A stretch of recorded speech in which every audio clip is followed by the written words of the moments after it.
And then I looked at my other arm, I was like, oh, holy shit, it's on both arms. And then I looked down at my legs, I was like, look at the colour of these fucking jeans. A couple of years ago, I experienced a moment of pure enlightenment that has changed my life for forever and set me on this path, whatever this fucking path is. And I think it's useful for you to hear the story, so I'd like to tell you how that happened, because for me, after I tasted that, after I knew that that was real, nothing else was important, because I realised that that was what I was looking for, even if perhaps I couldn't describe the thing that I was looking for.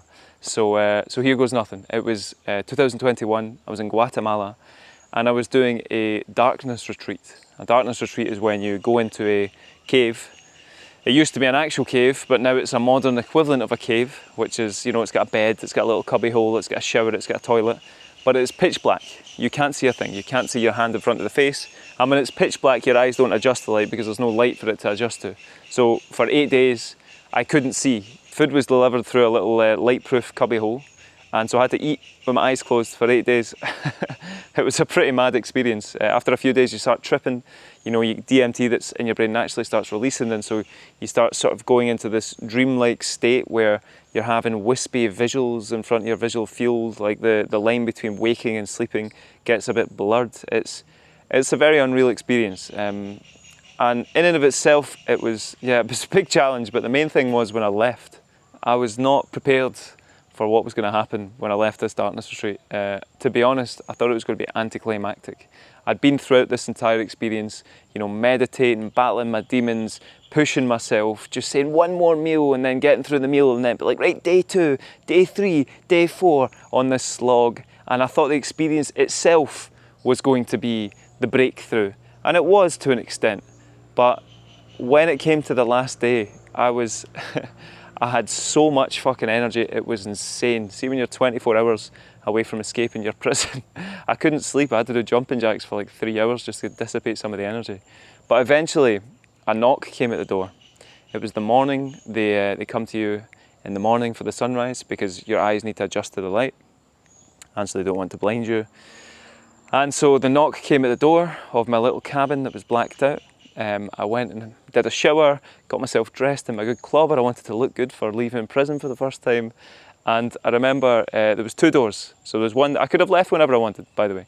So there was one major door. I opened the first major door, and between that and the second door, there's a room.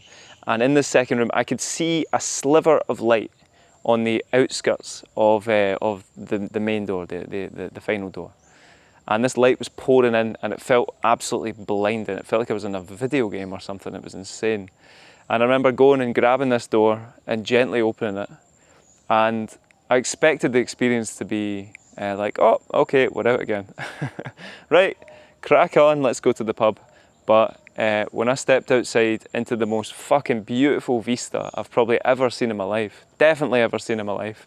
I was already a beautiful place, but when you haven't seen anything for 8 days, it's incredibly beautiful. It's like a volcanic lake, and there's volcanoes in the background, and I'm on a hill, and there's trees and forest, and it's very jungly. So I come out and I'm in the middle of a jungle looking at a lake with volcanoes in the background at sunrise with the mist shrouding the volcanoes. And I just immediately burst into tears. Immediately, like this overwhelming flood of emotion. First of all, the release from the experience I just had. I couldn't believe I actually did it. That was the first experience I'd ever had in my life where I thought, I genuinely have no idea if I'm going to survive. Like, maybe I'll go fucking insane. And I start looking at my arms, and I see my arms, but it's as if I'm seeing my arms for the first time. If you've ever taken mushrooms or LSD, before it starts getting insanely, you know, trippy and things start moving, the first effect is that it's like you're seeing the world with new eyes. It's like you're seeing the world like a child, like you're seeing the world for the first time. And you look around at the colour red, and you're like, wow, look how fucking red this is. Wow, how amazing is red. You become like a kid again. And this was the feeling I had as soon as I came out. I couldn't fucking believe how incredible everything was. I couldn't believe, I was looking at my arms, and the pink colour on the arms of the different skin tones was blowing my fucking mind. And then I looked at my other arm, I was like, oh, holy shit, it's on both arms. And then I looked down at my legs, I was like, look at the colour of these fucking jeans. And then there was these stones, there was these like beautiful, I don't know, tiles in this garden. It's basically like steps down to the beach through this incredible garden. And on my left, there's these fucking massive yellow and orange and red flowers. And on the right, there's all these crazy, you know, jungly leaves and different spiky bits. And I started walking down these stairs, looking at everything as if I've been blind for my entire life. And I'm now seeing for the first time. And I remember being this moment of absolute bliss. One of the other things that stood out to me was, I'm normally colourblind, red and green colourblind. I can see red and I can see green, but I can see less gradients of it than you can. And so I looked around, and I've been living in this environment for 2 months before I went to the darkness retreat. And normally I'd look at the mountains and I'd be like, green trees. Whereas I looked at the mountains that I'd seen 100,000 times before, and I saw 50 different types of green. 50 different, I couldn't believe it. I was like, oh my God, is there that much different types of green? I thought it was just dark and light green. And I remember looking down at the water, and there was these boats going across the lake, and there was this one boat going this way and the other boat's going the other way. And where they met in the middle, where the waves that they created met in the middle, it created this lattice-like structure of the water, where the water had a lattice pattern. And I remember looking at this pattern and thinking, this is the most beautiful thing I've ever seen in my fucking life. I remember looking at the fisherman who was paddling along with his oar in a Venice-style boat, and he had this bright orange jumper on, and I was looking at this guy's jumper and just the gentleness of the oar as it was going into the water, and thinking, oh my God, this is so incredible. I couldn't stop the tears from flowing in my eyes.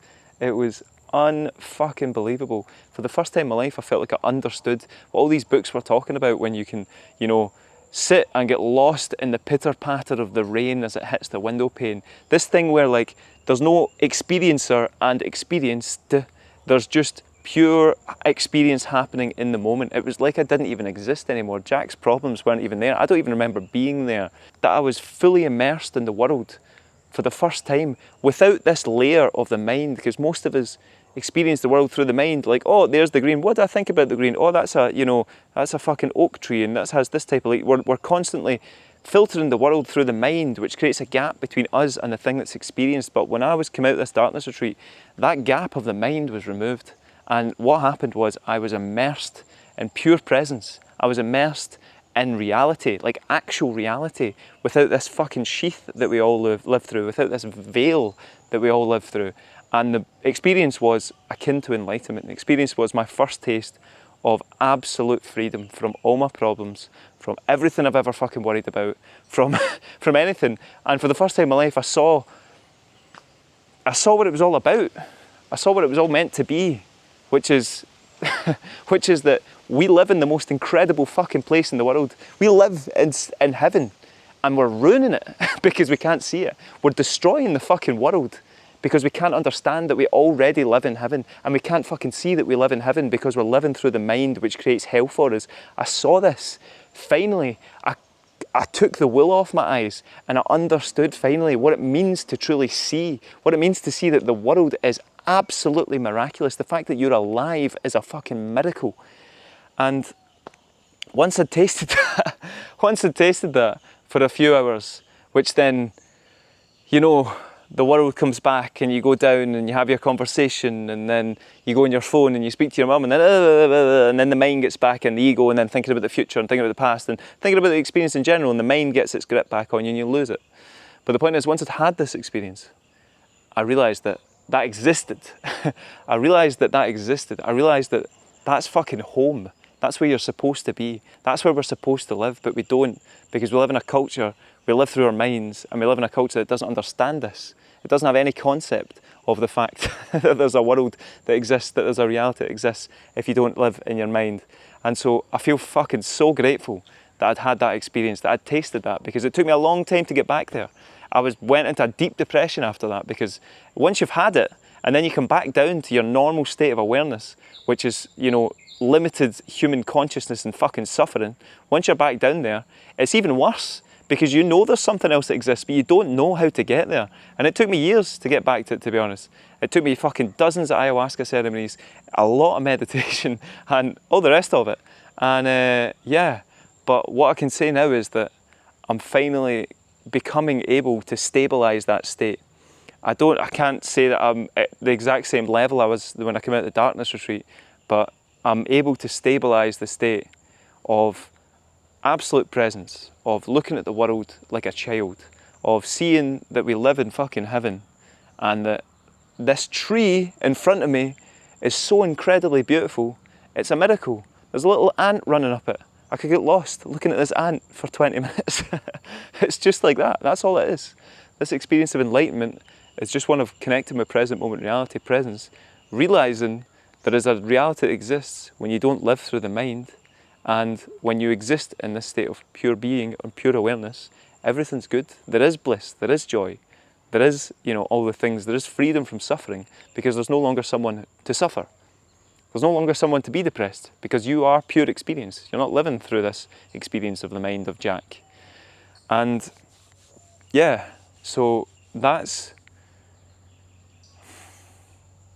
basically what I want to say. It's that we live in heaven. And I don't like using these religious terms, to be honest. I think they're quite divisive, and like, oh, heaven and hell, fucking hell, he's gone off the deep end. Not that I care if anyone thinks I've gone off the deep end, but I care about the message getting across. It's not this fucking airy-fairy shite.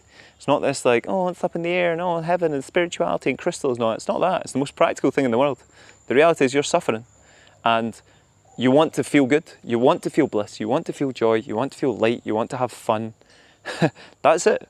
And this journey that I've been on has taken me from abject suffering to abject peace. I don't know if abject peace is the right word, but I live in a state of peaceful self-awareness now, and I can say that this has definitely not been the case for my entire life. This is the most practical fucking shit ever. What is more practical than that? Everything in your life changes once you've realised a form, once you've had the self-realisation of peace, once you recognise that we live in fucking heaven, once you've tasted what it means to go home, to be in these states, to get to the place where you connect with present moment reality. Once you've tasted that, once you're in that, everything else takes care of itself. You don't have to figure stuff out. It just happens. It comes through you. So yeah, that's a wee story, and I hope that's helpful to you in any ways. The point I want to make is that that it does exist. What you're looking for does exist. You're looking for home, and home is real. And it's not this up in the clouds spiritual thing or religious thing, or you have to like fucking go to church, 3 times a week and all this stuff. It's nothing like that. You don't need to do any of that shit to get it. All it is connecting to present moment reality. All it is resting in awareness and recognizing that you are pure awareness experiencing itself through the prism of you, of your identity, your mind and your body. You're not the body, you're not the mind, you're not the identity, you're not you. You are just pure awareness that's experienced in the world. And when you can taste that more and more and more, you realise you don't have any problems because you don't exist anyways. So I'll maybe leave some resources down below, because I'm talking about a lot of this stuff and not helping people find the resources that have helped me as well. So I should probably do that in the description. I hope that helped in some way, or was entertaining or something at least. And all the best. Thanks.